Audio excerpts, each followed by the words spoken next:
Good morning. I'm the global investment correspondent at Reuters in New York.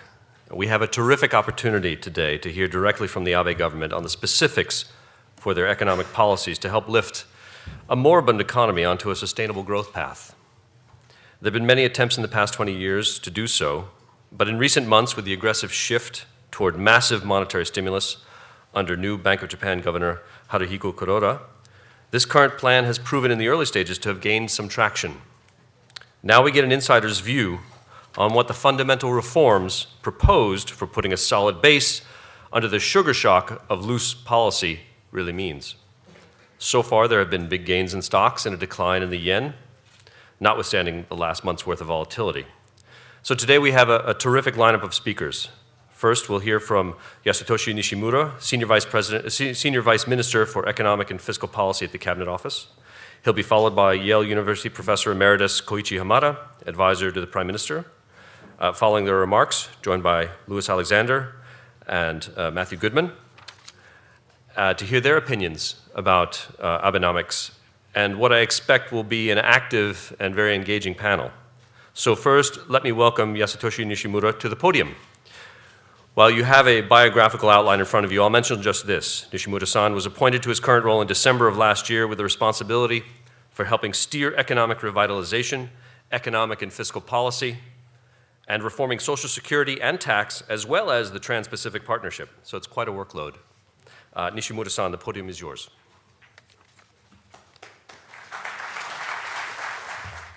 Good morning, ladies and gentlemen. My name is Yasutoshi Nishimura. Firstly, I'd like to thank you for this great opportunity to address our economic policy. Yesterday, I was in Washington, D.C., and all the flights from Washington, D.C. to New York after 7 o'clock were canceled. So I took the midnight bus from the Chinatown in Washington, D.C. to here. It took more than 4 hours, and I arrived here around 4 o'clock in the morning, early morning. I'm very tired, but I made a good contribution to Japanese fiscal consolidation. So it took only $22. Anyway, as Senior Vice Minister responsible for economic and fiscal policies, I have worked on giving shape to the so-called Abenomics policies over the past 6 months. From my own observations, I must admit that implementation speed of the Abe administration is faster than ever. After launching the aggressive monetary and fiscal policy, flexible fiscal policy, the administration revealed its third arrow, the Japan revitalization strategy, on June 14th. With these 3 arrows in hand, we have been trying to overcome deflation and to revitalize the Japanese economy. Now, I will address the effects of the first and second arrows and the overview of the growth strategy and the fiscal consolidation. The first, very small figures graph, but first one, yes. The first and second arrows of the strategy were aimed at getting rid of the monster of long-lasting deflation and at regaining confidence in the Japanese economy. So what has been achieved by Abenomics so far? The real economy is already picking up steadily. During the first quarter of this year, which followed the inauguration of the Abe administration, real GDP made V-shaped recovery, turning into positive growth at an annualized rate of 4.1% due to a significant increase in consumer spending. As for employment and wages, since the start of our administration, the number of effective jobs offers and the number of employed persons have been increasing. Wages also have picked up recently. The Japanese government will implement the Japan revitalization strategy with a couple of challenges in mind. For example, raising labor force population, restoring corporate vitality, further regulatory reforms and the globalization, and creating new strategic markets. We have grouped all the issues, and because of their richness, they can be somewhat difficult to grasp. Therefore, I have selected 4 key topics here to explain how we are going to carry out this strategy. Japan's declining birth rates and aging population are threatening its potential growth. To complement the decreasing volume of the labor force and to sustain the potential growth of the Japanese economy, we should firstly encourage more women to participate in business activities. Please look at the third slide, maybe. Next one, yes. 3.03 million women want to work, but half of them, 1.61 million women aged 25 to 44 years old, cannot go out to work, partly due to the increasing lack of child care facilities. As you can see on the slide, the chart of employment rates per age is shaped like the letter M.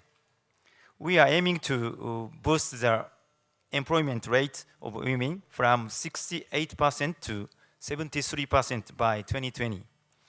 By encouraging wider entities, such as private companies, to build more facilities, we will secure child care arrangements for additional 200,000 children within 2 years and 400,000 by the end of 2017, when child care demand will hit the peak, so that more women will be able to participate in social and economic activities. It is also important to build a society in which the young and the elderly can participate in social and economic activities and make the most of their capabilities.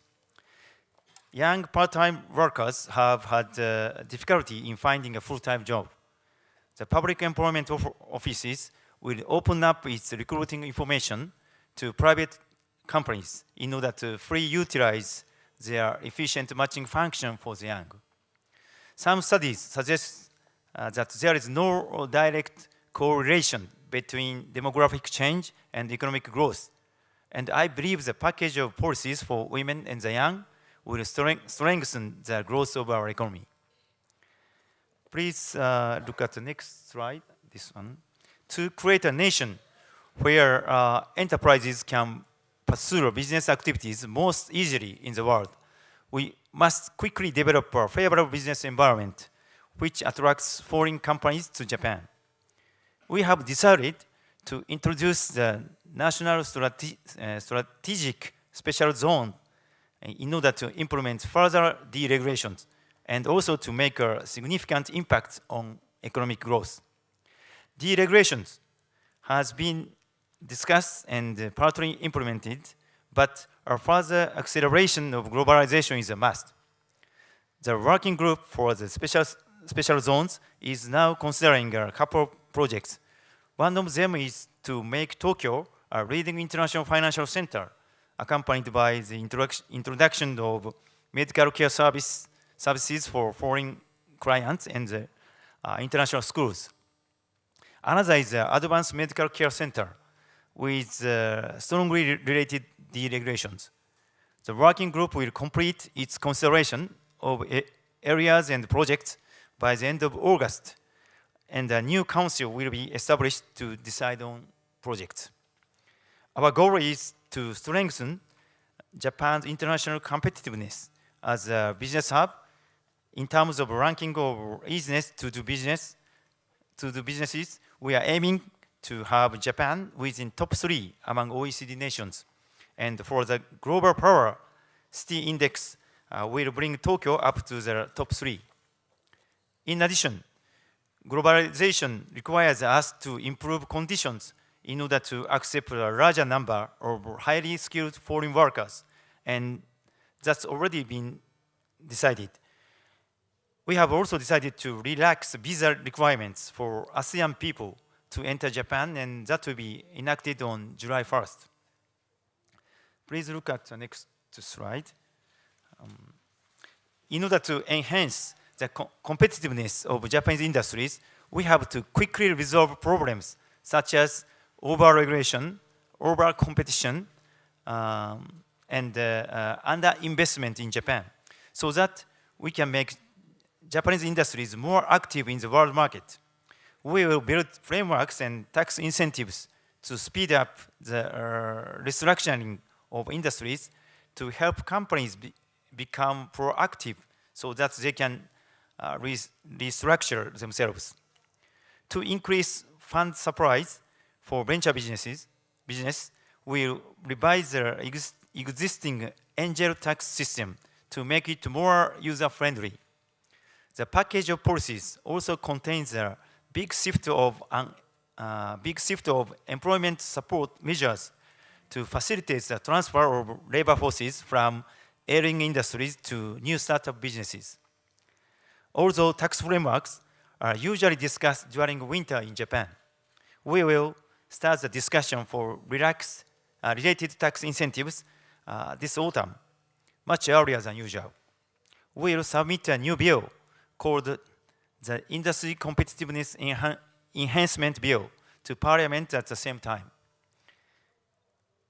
Through this package, firstly, we are aiming to bring the current capital investment level of 63 trillion yen back to its pre-global financial crisis level of 70 trillion yen over the next 3 years. As for tax incentives to speed up restructuring, this will be discussed this autumn, and further tax frameworks will be studied for the national strategic special zones.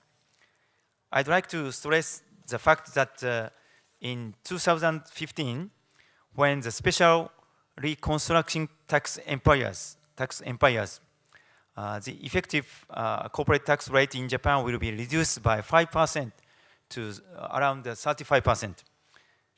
Additional cuts require further examination on the effects of this reduction. Let me briefly touch upon the agricultural industry.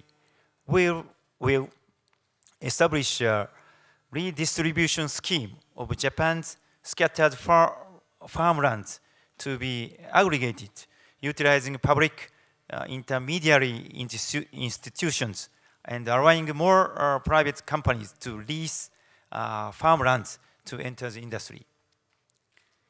Please move to the next slide. Thank you. With an increasingly aging population and growing number of cancer and lifestyle disease patients unequaled anywhere in the world, Japan's medical and elderly care systems are facing increasing demands. To cope with this, we are looking at preventive medical care systems and health promotion measures. To push forward the development of practical applications for Japan's outstanding innovative medical technologies, and also to solve scattered decision-making processes on research projects, we'll establish control tower functions within the government called the Japanese version of the US NIH, National International of Health, National Institute of Health. We will accelerate and streamline assessment systems of advanced medical services and expand the coverage of services within services which can be accompanied by medical services covered by public health insurance, starting from advanced anti-cancer drugs. We amend the Pharmaceutical Affairs Act as soon as possible. Hopefully, at the next Parliament session in autumn, to expand the utilization of private sector to certificate medical instruments, and we will also strengthen the system of Pharmaceutical and Medical Devices Agency to accelerate the assessment of pharmaceutical and medical devices so that we can eliminate the so-called assessment lag, that is the difference in examination periods between Japan and the US by 2020. Please move to the next slide. Fiscal consolidation is key for allowing the three arrows strategy to work effectively, we need to avoid a situation where the loss of confidence in fiscal sustainability causes a sudden bad hike in interest rates. For that purpose, we firmly commit ourselves to fiscal discipline over the mid to long term and will implement fiscal consolidation. First of all, we'll review the priority for projects and improve efficiency of expenditures through the application of new technologies and the wider use of private sector skills and funds, with particular focus on major spending items, including the social security system, social infrastructure development, and local government finance. In terms of revenue, we'll steadily implement the comprehensive reform of social security and taxation systems, which includes an increase in the consumption tax rate. At the same time, we need to consider the risk that the fiscal condition could deteriorate if the economy is not robust enough to absorb negative impact over tax increase. So we'll implement the growth strategy and build a strong basis for growth so that the economy will be resilient to any shocks associated with the tax increase. By this summer, we plan to prepare a midterm fiscal plan that will elaborate our future initiatives based on the broad direction of policy. We'll also publish the mid to long-term economic and fiscal estimates, which will cover the period up until 2020 in order to plot our course for realizing both private demand-led sustainable economic growth and fiscal consolidation. We expect that the BOJ will continue to implement the quantitative and qualitative monetary easing steadily, aiming at achieving the 2% price stability target at the earliest possible time. The BOJ is also expected to continue to play an important role in stabilizing markets through its close communication with markets. The Abe administration acknowledges the importance of speed in deciding and implementing its policies. We are tackling tough issues which have been difficult to approach due to established interest and also partly due to some recent differences in view between people. We have experienced two unprecedented decades, and all of us as the Abe administration share the sense of urgency and necessity to fully accomplish Abenomics. It is critical for Japan's further growth, but it also provides benefit to our trade partners in the world. We should carry out what we have set out to achieve, and of course we will. Thank you very much.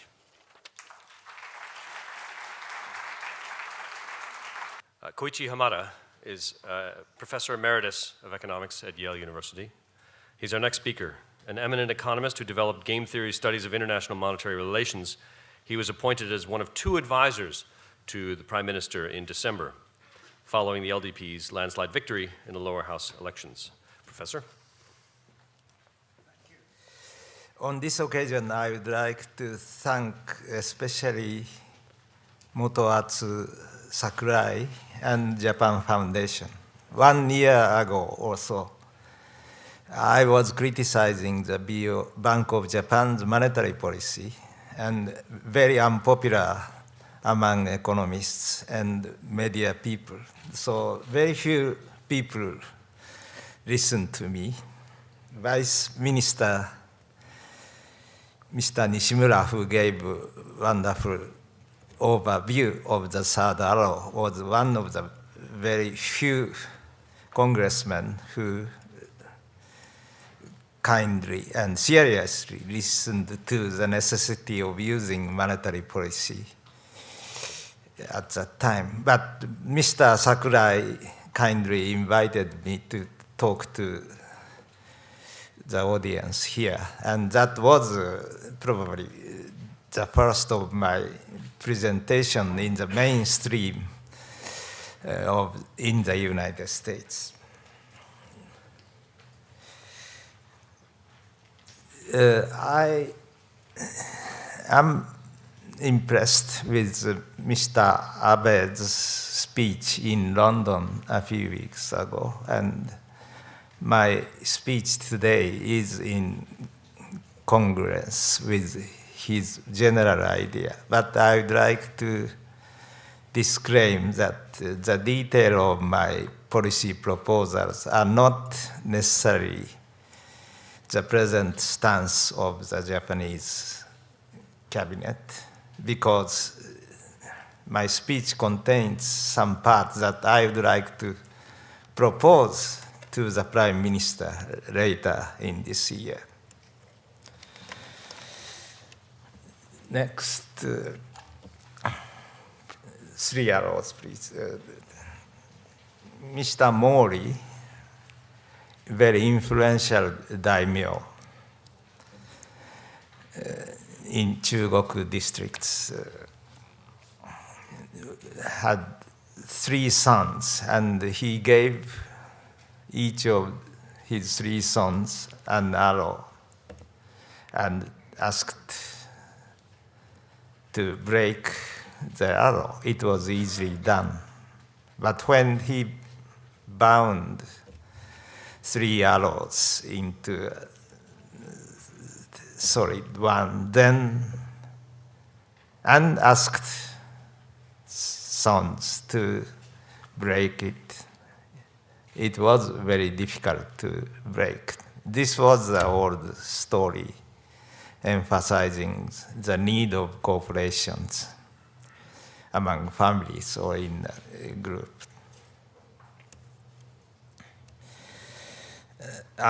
Abenomics 3 arrows are very well known here, and the content of the 3rd arrow was already explained by Vice Minister. I would like to explain the relationship.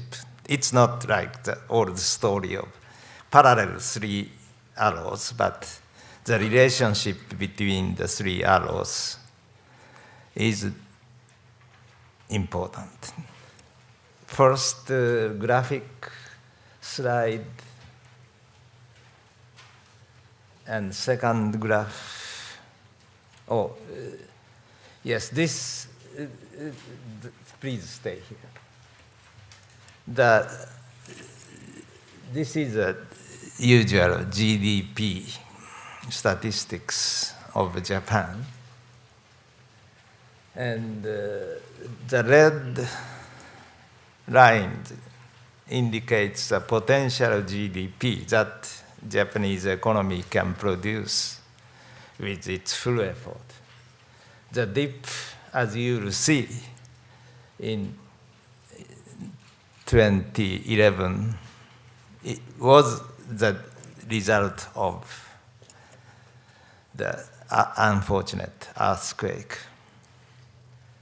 But because of the indulgence or the inaction of monetary authorities after the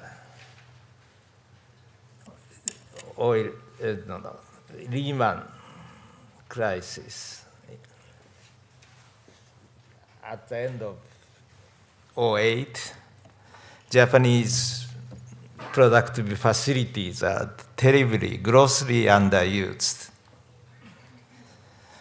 And it is coming back. And the last increase shows that the Abenomics, or the monetary policy, first arrow of Abenomics, is working very well recently. And yesterday we had the new statistics of the job offer applicant ratio and so forth. It reached to 0.9%, 0.9. That means 9 jobs offers for 10 applicants. And in Tokyo area, I had 1.3. That means more people are looking for new hire. More companies are looking for people than applied to the ratio of 1.3. So it's going back.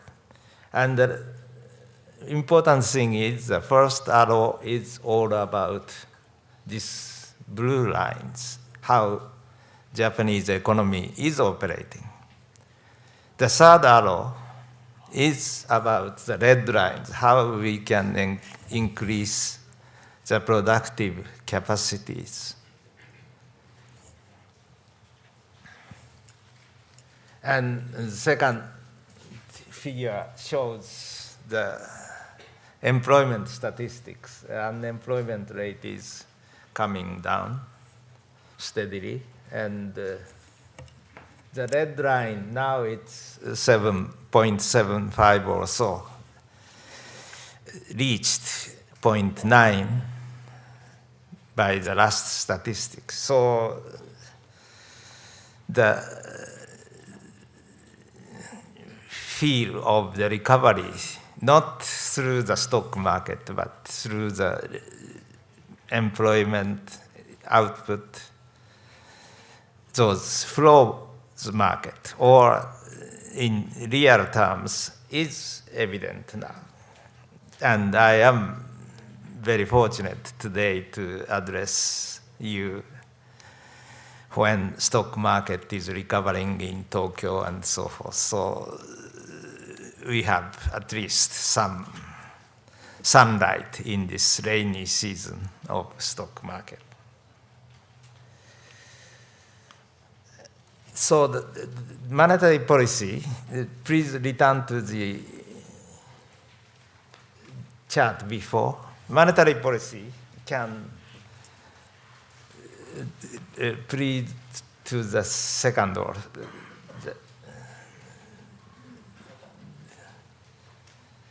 the chart you just showed, not, yes, this one, can increase output because of the inertias in wages and prices and so forth. So monetary policy is very effective, and we should keep on doing proper monetary expansions until the blue line reaches this capacity limit. After we reach the capacity limit, all the factories, all the machines are working. So printing money at the Bank of Japan will never increase the value of our national product. So I think the first task is monetary policy to enhance the blue line. But after it passes the capacity limit, 10% or 20%, then we cannot indulge in monetary policy. It will create inflationary pressures, to be sure. So for that, we need the third arrow to enhance the third, restructure, modernize, and increase the capacity produce the pie for the economy. But let me have one moment about the stock market. Stock market is by nature volatile, and basic work in international finance, in currency market, that is also asset market, shows currency market tends to overshoot anytime. So we shouldn't be worried about ups and downs of the stock market in general, as an economist. As an investor, it is important. But that's, it reminds me of Rip Van Winkle. Next, the page, which comment about stock market. Rip Van Winkle waked up and he wonders if it's reality or in the dream. There is a similar story in Chinese classic. So we reflation economists that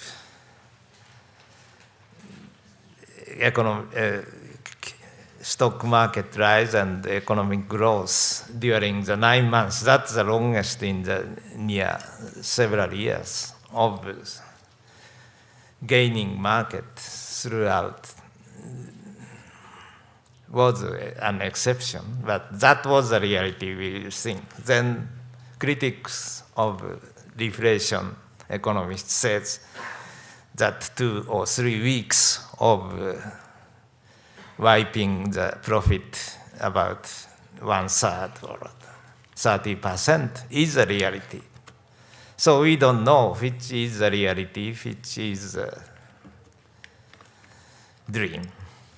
But I am very confident today because all the flow statistics that doesn't depend on imagination of stock market traders and so forth is in our favor. The economy is steadily improving all over the district of Japan.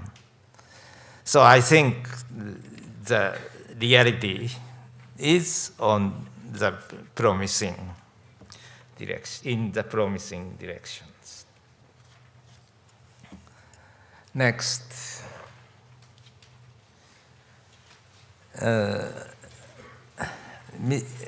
When the third arrow was announced, the Wall Street Journal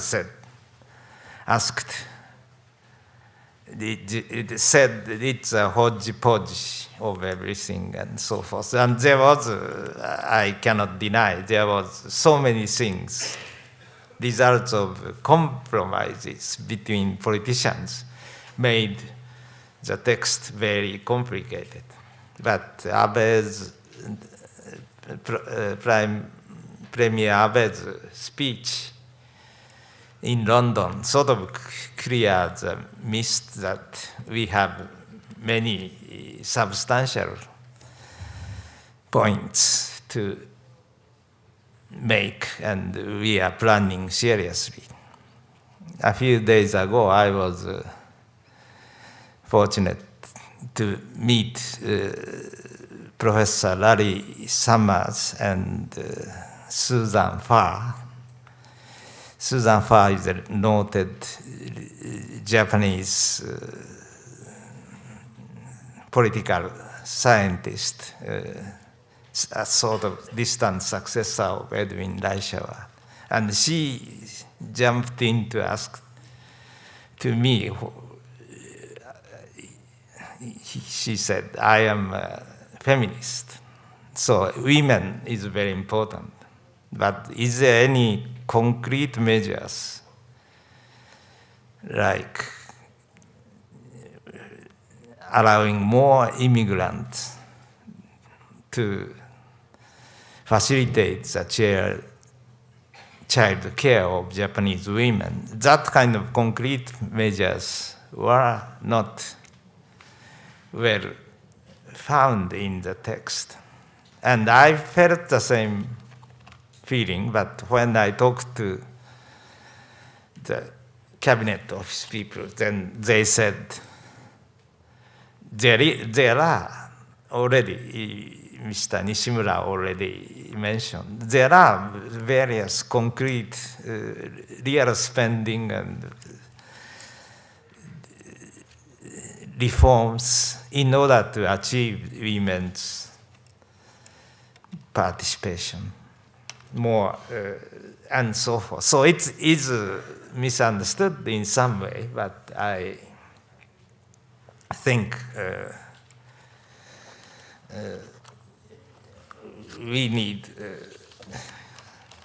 good speech writers to explain the domestic policies, as well as Mr. Abe has, a very good spokesman to the world as a whole.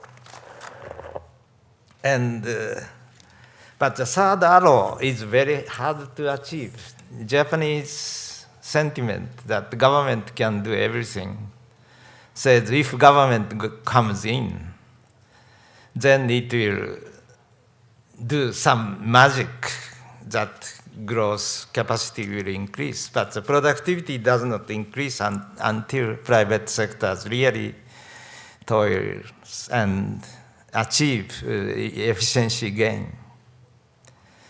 So Mr. Takahashi, strong foe bureaucrat, says sometimes industrial policy, that kind of industrial policy, just trying to increase the post of managing directors in various think tank or associate government institutions. So wishful thinking just doesn't realize the improvement. But I am a little more optimistic about the present government, in the sense that the government may not do better, but they can undo many things. John F. Kennedy said, ask not what government can do for you, but that may be true, but I can say there are many things that Japanese government can now undo for the private economy. And this part, deregulation and decreasing the corporate tax burdens. By the way, please give the last effective tax rate figure, please. This is state and local pink line. It's hastily prepared, so it's still in Japanese, but of effective tax burden of various countries. And Mr. Lindsay and Mr. Loeb wrote in Wall Street Journal op-ed that Japan is in the highest in corporate tax, but it is not true. United States is the highest. But their logic is right, that any people want to invest in Japan has to pay high tax, national and local, and compete with Taiwan, Singapore on the right. And so deregulate and reduce that corporate tax rate, that kind of thing government can do. So I think the third arrow is not the policy not to do something, but to release the Japanese private sector from the burden of tax. And finally, all those policy measures requires some kind of sacrifice or pains on the part of people. This consumption tax is hard, but in order to reduce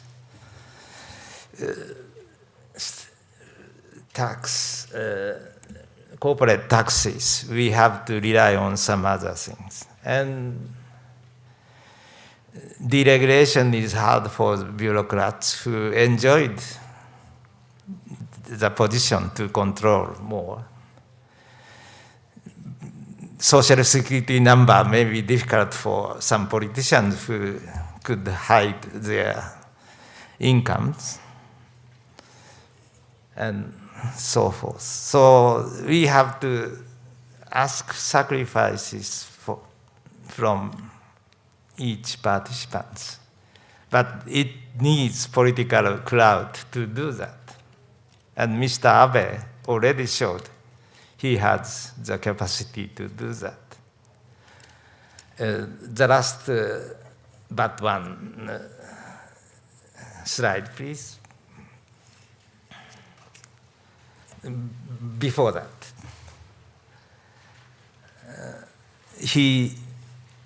but the Bank of Japan opposed it strongly, but he could start the first arrow.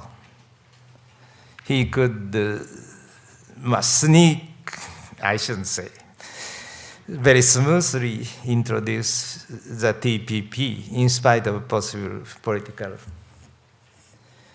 And Mr. Nishimura is working to make every transition speedily. So he has already proven the guts to cope with oppositions and to do really necessary policy changes. So I don't guarantee any profits in short term in investing Japanese market, but I can say that you can trust in this government to do courageous things because he already demonstrated that. And Japan is, in the longer run, the land with promise and worthy of investment. You will never be disappointed. Thank you.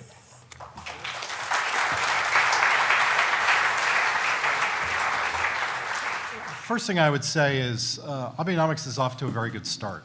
I think if you had gone back to December before the elections and thought about what was a plausible, optimistic scenario for how things might go, I think you would have been hard-pressed to have written down a scenario that's actually as positive as what's happened. And I think you have to start with a current evaluation from that perspective. So I think one has to be, very optimistic about where things are, and I think that's a very good sign for the future. Having said that, I think you have to acknowledge that we're really about in the second inning of this thing. There's a long way to go, and in particular, I would stress that in many respects, most of the hard work is still to come. Now, let me start with what's been accomplished. The most notable thing in many respects is what is effectively regime change at the Bank of Japan. For those of us who have observed as outsiders for a long time Japanese monetary policy and the frustrations of that, I don't want to underestimate how important that is and how difficult it was to achieve. But in some sense, it was the easiest part of this. Now, the success of monetary policy, you can see it in asset markets. As Professor Amato has pointed out, that's one of the obvious ways in which there's already been success. But what's important is it, as he suggested, it is flowing through into the hard data as well. So if you look at, say, for example, GDP in the first quarter, those numbers were clearly reflected as sort of a better attitude. If you look at things like investment attitudes of large firms, you're starting to see those things turn. All of this, I think, is suggesting that the macroeconomic side of this, and in particular the monetary policy side of this, is already working, and that's a very good sign. Now, having sort of noted the sort of obvious success, let me talk a little bit about sort of what has to be done. And that's really two things. One is structural reform, and the other is sort of managing a long-run fiscal consolidation. The fiscal challenge that Japan faces is very significant, and in some sense, how they manage that in the context of their other problems is sort of a crucial aspect of this. And I would note that I think there is a bit of a tension between the structural programs and the fiscal adjustment, and you can just see that most obviously in the discussion around the needs to reduce taxes on businesses as part of the structural adjustment program in an environment where ultimately Japan needs a very large fiscal consolidation. And so that's just one example of sort of the tension between those two things. Now, I want to stress that I think what Abe-san and the Abe administration has said about these two challenges is very positive going forward. You've heard from Minister Nishimura a very good explanation of the structural program, and I think what they have laid out makes a lot of sense. I would stress that, in particular, the emphasis on things like expanding the labor supply, on restructuring and investment, on deregulation, and in opening up the economy are, in many respects, I think the right emphasis for the structural side.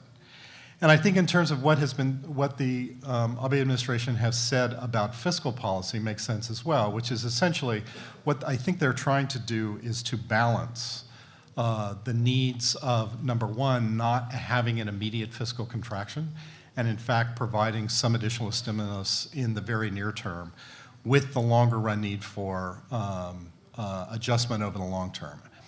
I think in some sense what has been said about those things broadly is very positive.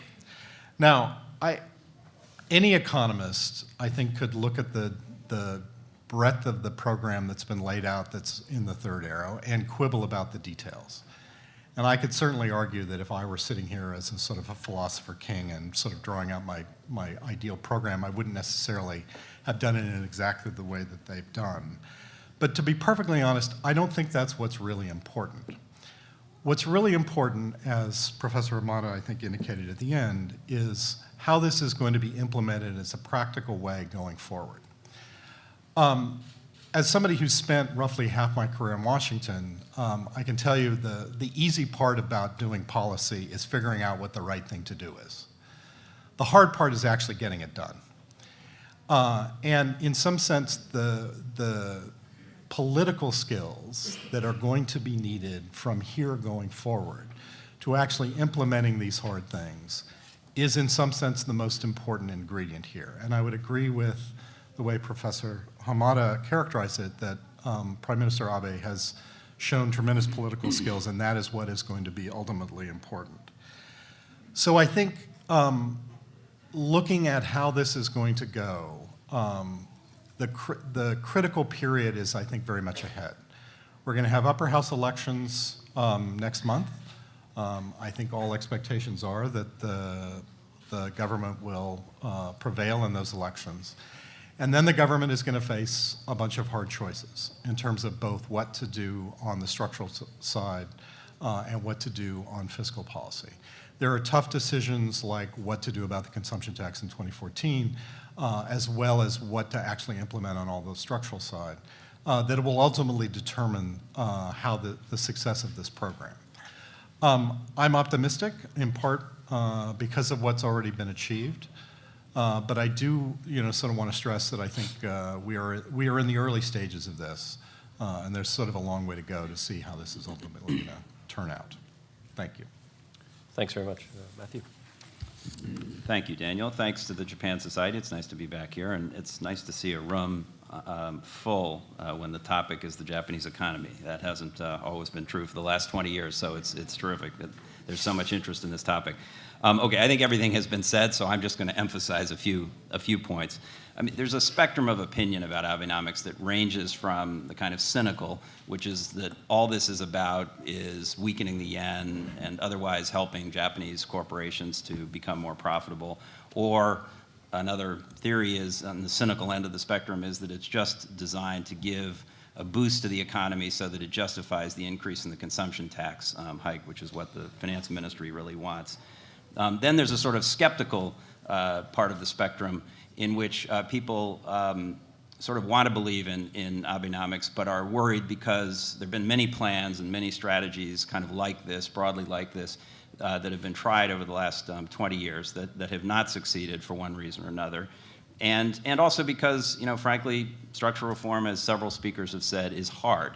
It's very hard anywhere, and it's especially hard in Japan because it very quickly, the kinds of things that really would make an impact on Japanese productivity and growth over the medium to long term are things that very quickly run up against either vested interests or social mores of one kind that are long established in Japan, or both. And so it is very hard, and it's therefore easy to fall into that part of the spectrum. And then, of course, there's the sort of exuberant end of the spectrum that thinks that this is the third opening of Japan. I guess I would put myself in the kind of hopeful category.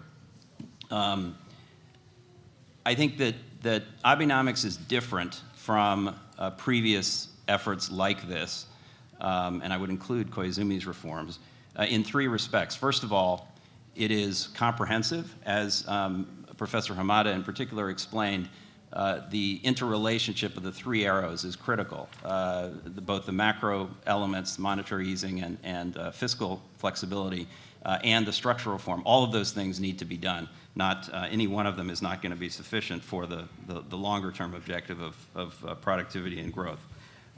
Secondly, this package has, again, as several people have said, very strong political leadership behind it. Abe-san has a changed person from his last time as prime minister, and he's clearly understood that a good economic policy is a good political strategy, and it's been very successful to date. And I think that's an incredibly important part of this for the reason that Lou just said, that these things are hard and you need political leadership to get them done. And the third reason I'm more hopeful than in previous efforts is that it's actually going to be very difficult to go back now, partly because of some actual decisions that have been made, including in particular the decision to join the Trans-Pacific Partnership, TPP. That's going to unleash forces that are going to be very hard to control in practice, I think. And also in general, again, expectations have been raised both within Japan and overseas about these reforms. And so I think it will be actually quite difficult to reverse the direction of reform. That said, this is going to be difficult, and I think I'm not quite yet in the optimistic camp. I would say hopeful. The thing that would nudge me into the optimistic camp, I mean, there are many, many things on the structural reform agenda that I think are important and need to be done. But if I had to identify three areas where I would, if there were credible steps taken to move towards reform in these areas, I would be much more optimistic about this than I already am. And number one is to follow through on TPP, is to make sure that Japan moves into the negotiations next month with its full steam ahead, running when it hits the ground, and commits itself to trying to move the rules forward very quickly, and moves forward with the changes to the market conditions here in Japan that are necessary in order to achieve a TPP agreement, particularly in agricultural reform, but I would say more broadly in using this frankly, gaiatsu, if you want to call it that, to help promote reform within Japan more broadly. The second thing would be making Japan an easier place to invest. This means not just for foreigners, although that's true too, but for others who are newcomers or outsiders.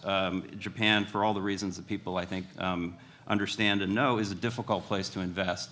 And I think this requires, in order to make it a more friendly place to invest, I think requires a number of reforms that have been touched on: tax reform, corporate governance reform, deregulation, and so forth. I think special zones may be able to help with this, but frankly, I don't think that foreign companies in particular are reluctant to invest in Japan because there aren't good international schools or places to live. Japan is actually quite an appealing place from those perspectives. I think it's because of the taxation, the regulation, the difficulty of difficulties in the labor market, and so forth. So I think if you address those issues, I think foreign investors and new domestic investors would come. And then the third area is labor reform. I think undertaking real labor reform that doesn't just mean firing a lot of people, but that allows for people to move in and out of the workforce and to move around the workforce flexibly with their incomes, their benefits, and frankly, their dignity intact. And that is a very challenging thing in Japan, no doubt, but I think that is a critical area. And if there were progress in those three areas, I think I would be even more positive and optimistic than I already am about Abenomics. Let me just end with three, if I may presume, to offer some process suggestions about how to go about reform, some of which have already been made, but I'll just emphasize them. Number one is don't try to do too much. I think that one reason that the announcement earlier this month was not well received was that it was too long, too complex. There were too many different moving parts.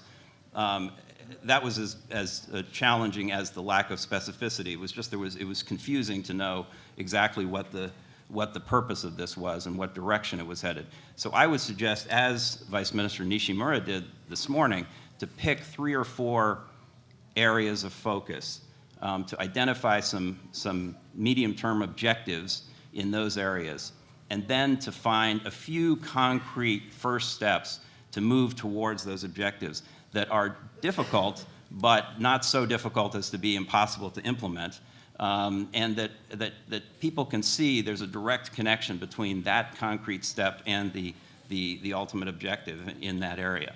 And I think if that kind of approach were taken, I think this would be a much more convincing and understandable package of reforms. The second thing is, again, to really emphasize what Professor Hamada said. I think the government should approach this reform with the attitude first of what can the government not do? What can the government not do to promote growth? Not overtax, not overregulate, not overcoddle industries or people, and start with those elements of the reform. And then look, having kind of gotten out of the way, then look at where does government need to intervene to take on monopolistic practices or anti-competitive practices, to provide retraining, to do other, potentially some affirmative action. I think there may need to be some affirmative action in corporate governance, for example, a requirement that 1/3 of all board members be independent, for example, or affirmative action targets for women as managers in the workplace. There may need to be some of that, but again, the basic point here is start with how can the government get out of the way, not how can the government provide some of its magic or pixie dust to fix the problem. And then I guess the final point I'd make is surprise us. Put forward things that we weren't expecting and that get our eyebrows to go up and say, wow, if they really did that, I would actually believe that we're headed in the right direction. And I think the decision to join TPP very much fell in that category. I think that surprised a lot of people, and I would encourage you to think in those terms about how can we get some positive response to this that convinces people, not just the markets, but convinces in particular Japanese people that this is a real change and that it's going to be followed through on. So I'll stop there. Great. Well, some very interesting opinions and ideas. Thank you very much, both of you. I wanted to touch on the issue of tax because it was raised in the presentations, and from my reading of things, both Nishimura-san and Hamada-san have spoken with Reuters recently about tax. Professor, you would prefer a very large tax cut, I believe, correct? As a way of boosting overall growth. And Nishimura-san, I'm getting the sense that from the government that you think it's a nice idea, maybe something in the medium term, but I'm wondering if you could be a little bit more specific about corporate tax and rate cuts.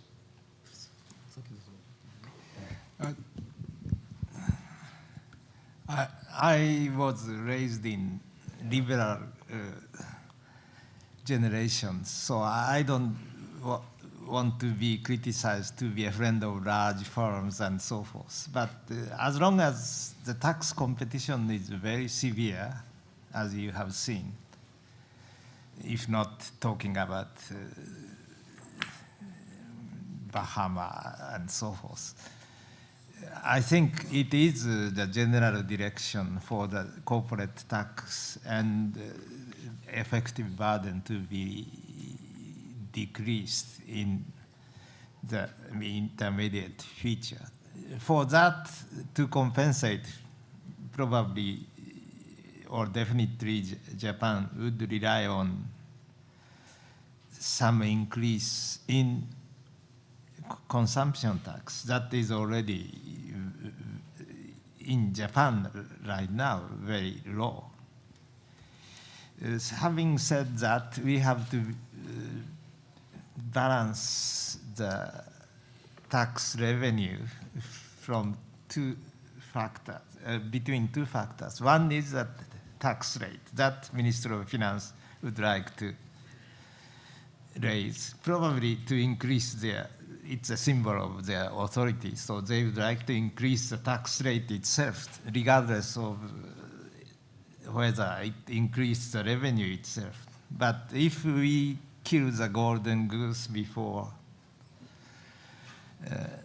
the economy is really blown, then higher tax rate wouldn't increase the tax revenue in general, but reduce the tax revenue, general tax revenue, including other taxes. So it is very wise for the Congress to have decided to put Article 18 in the consumption tax bill. If the economy is not too good, and if there is a worry if further tax raise will reduce tax revenues and the economic situation, then the government has a choice to postpone it. And I'm not proposing right now the postponement right now, but first people should know that there is such clause in the law, and secondly, to give the Prime Minister a free hand to choose whether in the early autumn, whether he should proceed to further increase. Nishimura-san. Corporate tax is a very sensitive issue, so I'll speak in Japanese, so please put on the translator.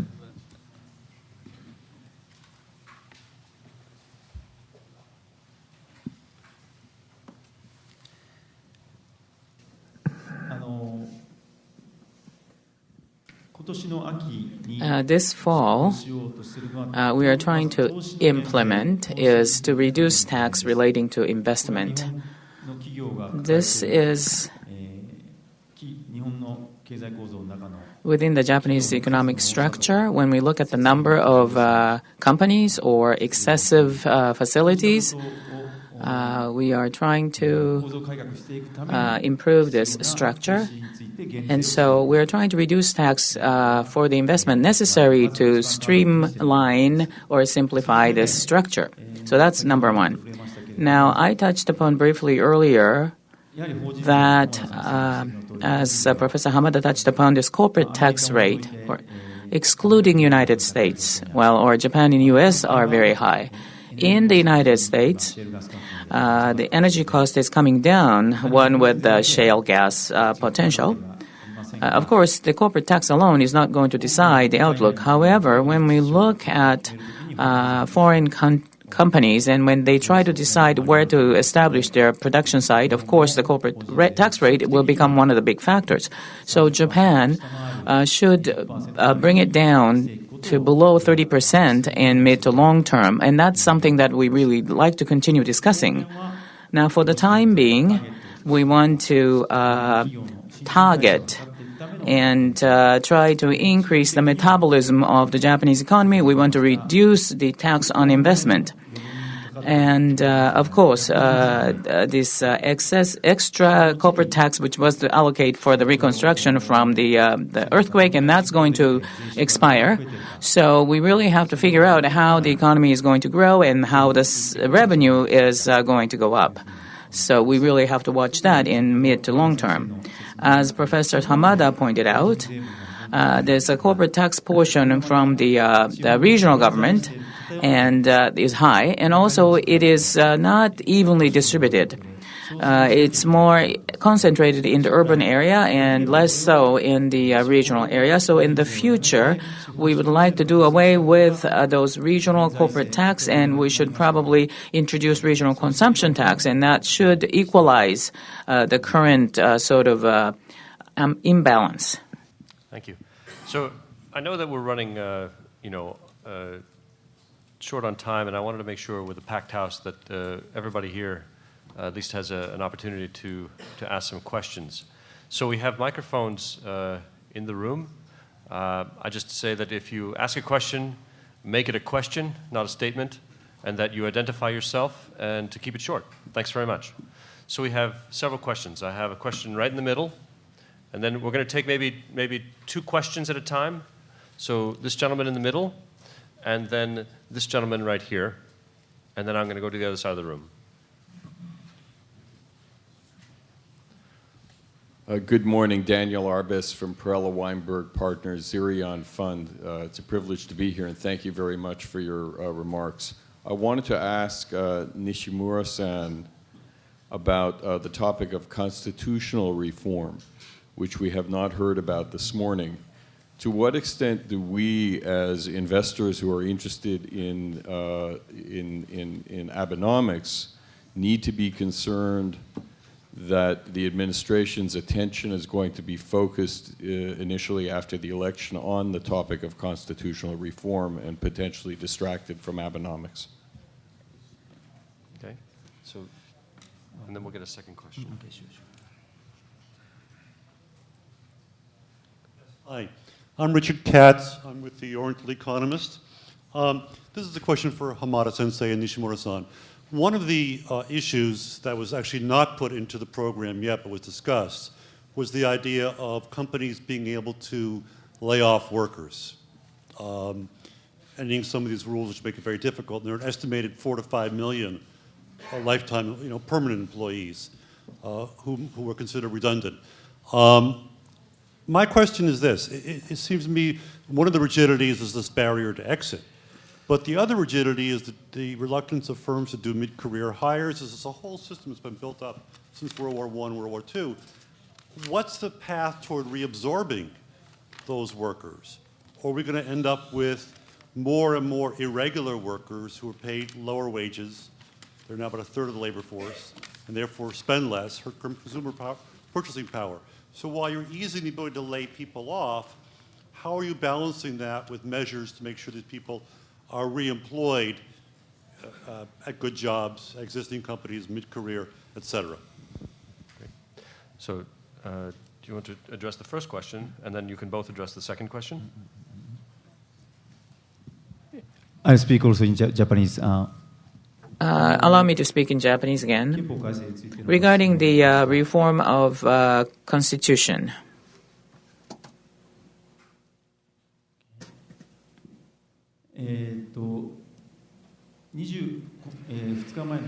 Two days ago, on 26th, our diet was closed, got into recess, and after that, Mr. Abe had a press conference, and at that time, he said in the coming 3 years, we would be focusing on continuous effort to get out of the deflationary trend, and that's the number one priority. He made it very clear. So, Bank of Japan's easing has just started. So we are to take 2 years to increase the inflation rate to 2%, and that is to be supported by the third arrow of the growth strategy. So we really have to, nobody thinks that our economic policies are now working well yet.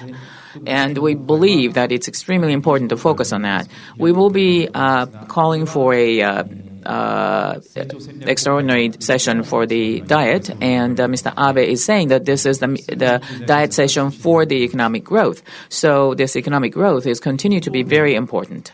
On the other hand, within Mr. Abe's mind, we want to bring Japan to the country again that could lead the world economy.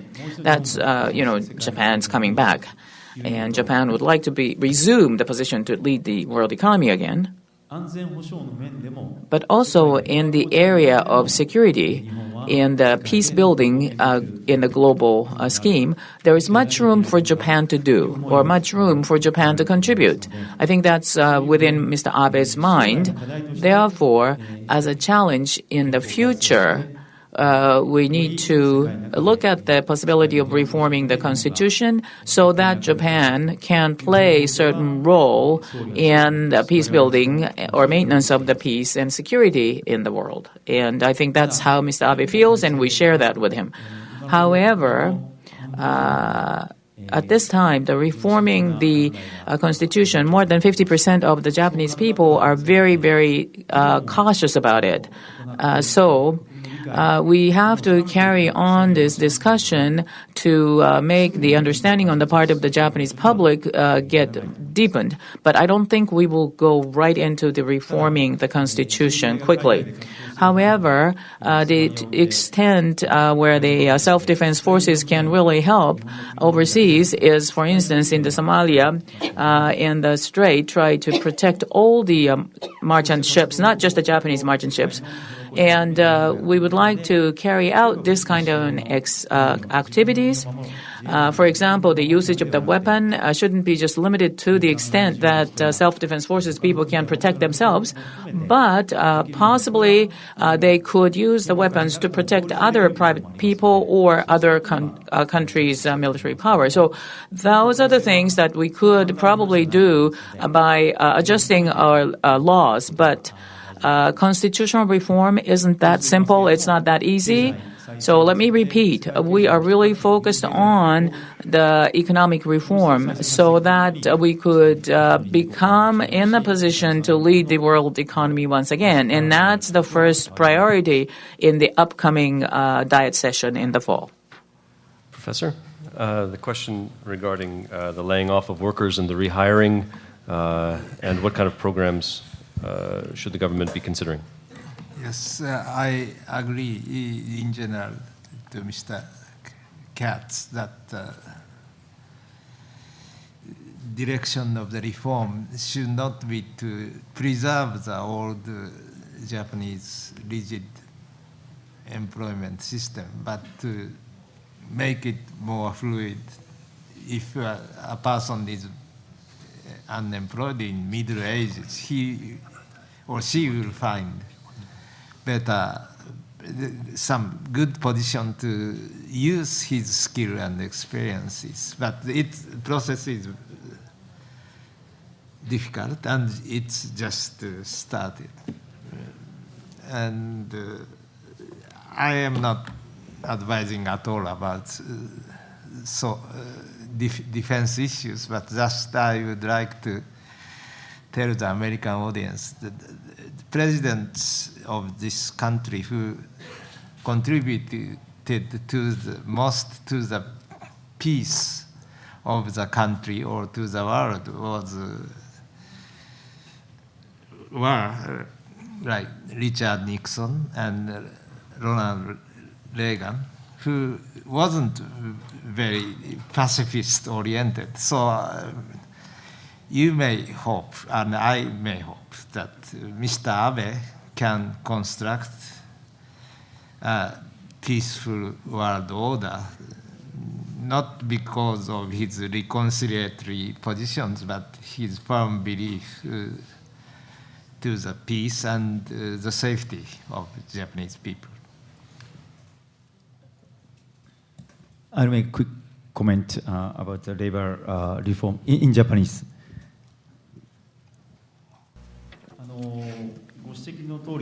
As was pointed out, for a mature corporation, it is true they have an excess labor force on their hands. However, on the other hand, the unemployment rate, as shown in Professor Hamada's graph, is 4.1%, so it's the lowest among the industrialized countries.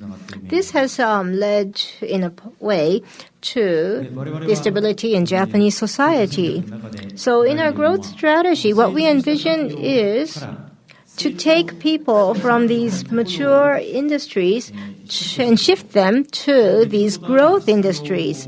And if possible, we would like to do it and shift the labor force without creating unemployment. So let me mention two things. The first thing is something that has already been decided.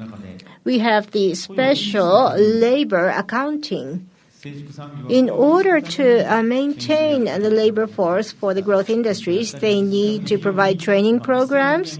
And so we are planning to spend about 100 billion yen in subsidies. This was 1 trillion during the Lehman crisis. And that was to reduce the shock at that time. But now we're back to normal stages, but we're still planning to spend money to subsidize the training. And then in the new growth industries, they will hire new people and train people. But they don't spend a lot of money on these training, only several hundred million yen. So we want to change this ratio. That means that in order for the growth industries to be successful and maintain themselves, they need to be provided money. So we will reduce the money spent by the mature industries and have more people in the growth industries be accorded the opportunity to learn new skills. So we decided to spend 100 billion yen for that. That's already been decided. And the second point is, when people change jobs, we are not thinking that we will make it easy for the mature industries to immediately lay off people. So how are we going to shift people from the mature industries to the growth industries? We have to think about political issues, corporate issues, and worker issues. And so those three groups need to get together to discuss what kind of a legal structure would be appropriate. Because we understand Germany has been doing this very successfully, so we'll use that as a reference and then try to create a new labor legal structure in Japan to meet this need for shifting the workforce. We have this gentleman will ask two questions, and then in the back, gentleman in the beard. Thank you. Thank you very much for your comments and the presentation. I was wondering, my name is Michael Katz from Glenrock Asset Management, and we have for many years visited companies and analyzed companies in Japan.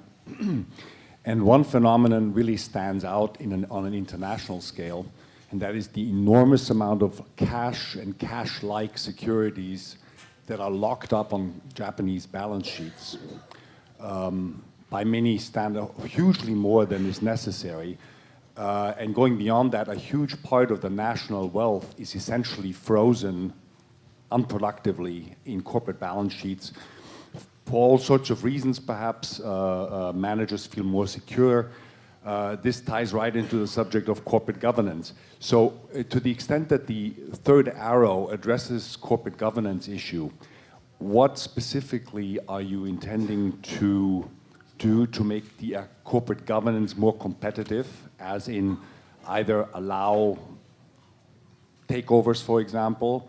Are you thinking perhaps about a tax on excess retained earnings to force companies to either spend dividend out or pay higher wages? What are the plans about the wealth that's frozen on the balance sheets? Thank you very much. Great. And this gentleman in the back, please. Good morning. Thank you. My name is Charles Kimball. I'm with the Korea Center for International Finance. I share Hamada-san's concern about the risk of killing the goose by increasing consumption taxes. So perhaps Lou Alexander could start by telling us what the consensus for growth is for the second and third quarters, that is the June and September quarters, and then each of the panelists could say what they think the probability of the consumption tax going into effect is given that consensus growth forecast. Lou? We'll start. Sorry, we should start with the first question. I'm sorry. The cash on balance sheets. Any of the panelists want to address that? I don't know. Nishimura-san, perhaps cash on the balance sheets.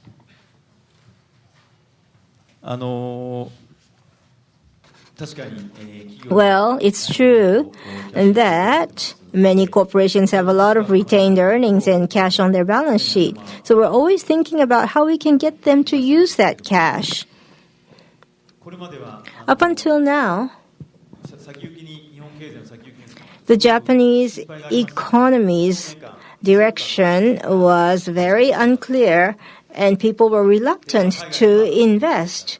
So they invested some overseas, but not in Japan. So now we are thinking of a drastic investment tax reduction, and we will decide that and come up with a law in the autumn. And so we want to create a lot of incentive for that. That's the first point. And as Professor Hamada said, we decided to participate in the TPP, and we are discussing the free trade agreements with the EU now, and also with China and Korea. We are discussing about FTA. So that means that by investing in Japan, then we will create an environment where it will be easy to export overseas. So through these things, we want to promote further investments. That's the first point. And the other thing is, we have a lot of money in Japanese pension funds built up, more than 100 trillion yen. They had focused on just stable management of that funds, but we want to switch to more active management. This discussion will start. And so the investment policy for these pension funds should be changed. It will take into consideration the opinions of the shareholders.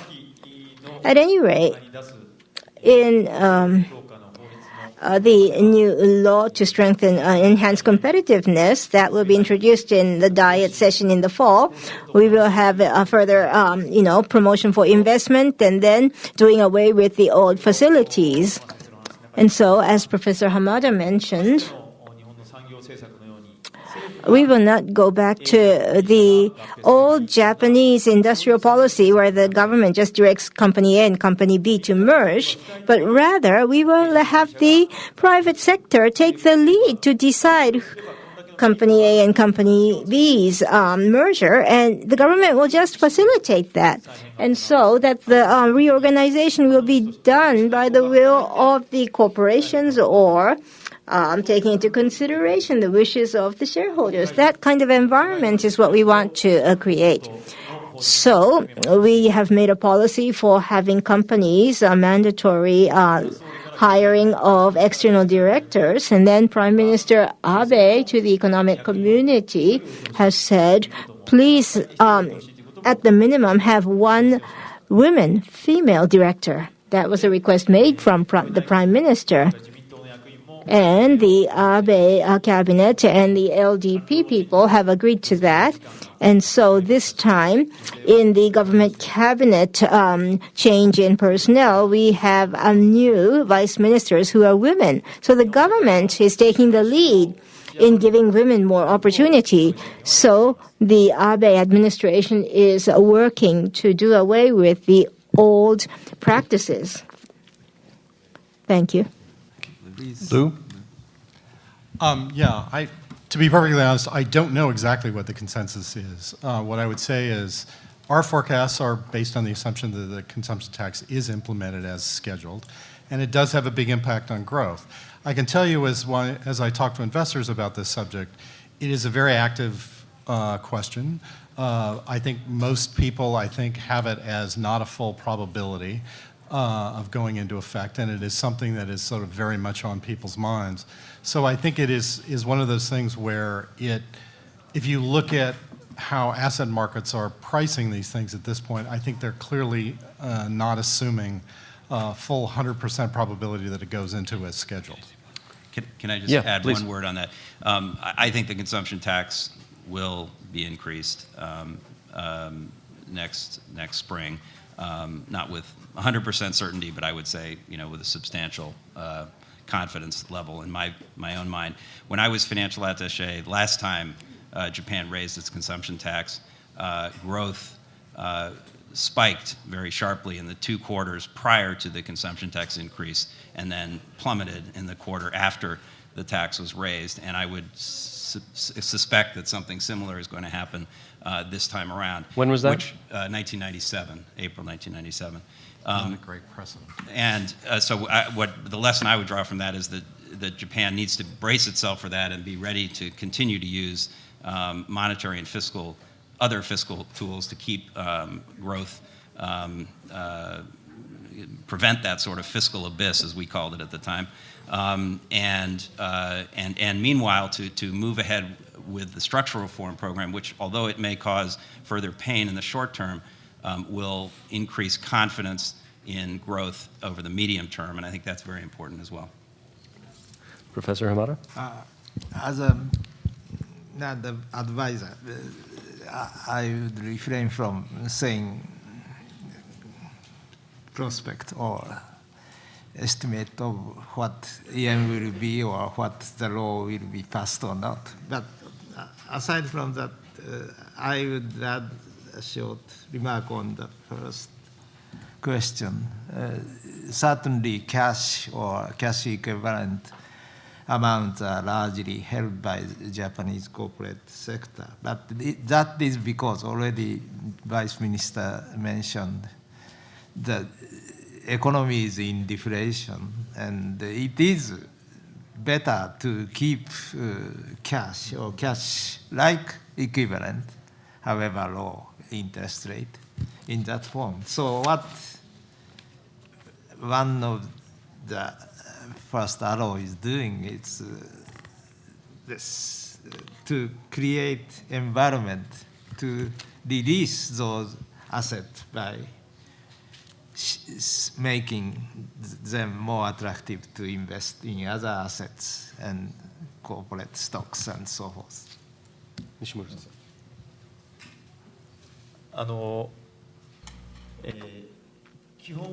Basically, I think the consumption tax will be raised. However, legally, in September, we will look at the economic situation, and if the economy is not improved, we can actually suspend the raise in consumption tax. So the decision will come in September. And in August, we will have the economic growth numbers from the second quarter, April through June. So we will use that as the base to decide what to do in September. However, as was already mentioned, we have the amended budget of 20 trillion that is already implemented. So this will be a very flexible fiscal plan that was already implemented, and we will see the impact from this from now on.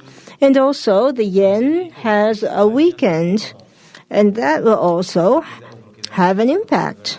As many economists have said, over a 6-month period, the impact from the weakened yen will start to appear. So the first quarter and the second quarter, the economic conditions will be doing quite well. So I think basically that next April, the consumption tax will be raised. But in terms of the fiscal discipline, there was mention about interest rates earlier, and if the interest rates are raised, that will keep down the economic growth. And so, even from that perspective, I think this is necessary. However, after April of next year, there might be some last-minute demand for everybody buying things before the consumption tax hike goes into effect. And so there might be some negative impact because the demand might slow down after April. So we want to overcome that by further getting corporations to invest. That is our growth strategy. So as I mentioned, we will lower the investment tax and we will lower taxes on research and development.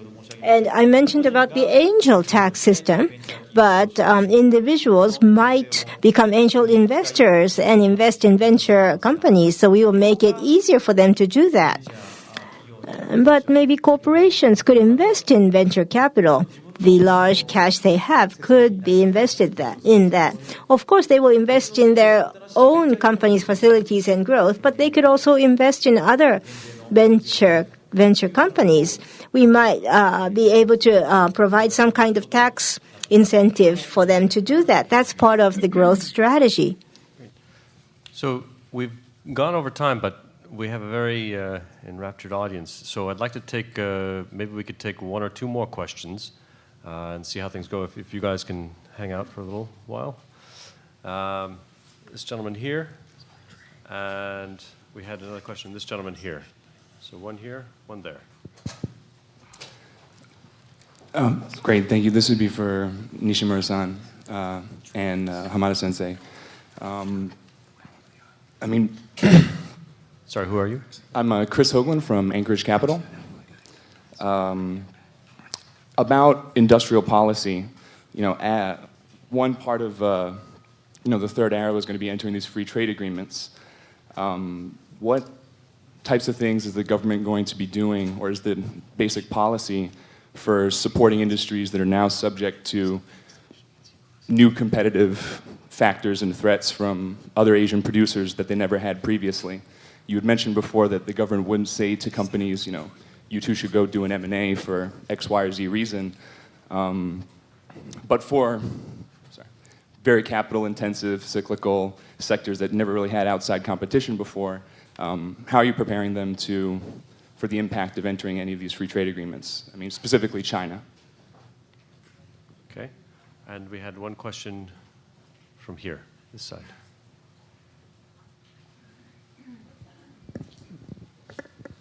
Hello, Simon Chang. I'm just wondering about the energy policy and if there's any plans to bring them back online on the nuclear reactors. Thanks. Thank you. So to the first question? Yep, if you'd like to. First of all, naturally, manpower cost and other costs, it's much cheaper in those emerging countries. Of course, in China, the labor cost is really increasing rather remarkably. But now Vietnam, Myanmar, Cambodia are now becoming the destination of some of the manufacturing facilities. However, when it comes to the very high value-added products, new R&D or investment into the facilities, and we really want to give incentives to those. And furthermore, in order to increase the competitiveness, like I said, we want to really reduce the excessive equipment, excessive number of corporations. We really want to strongly promote the metabolizing Japanese economy to make it more slim and stronger.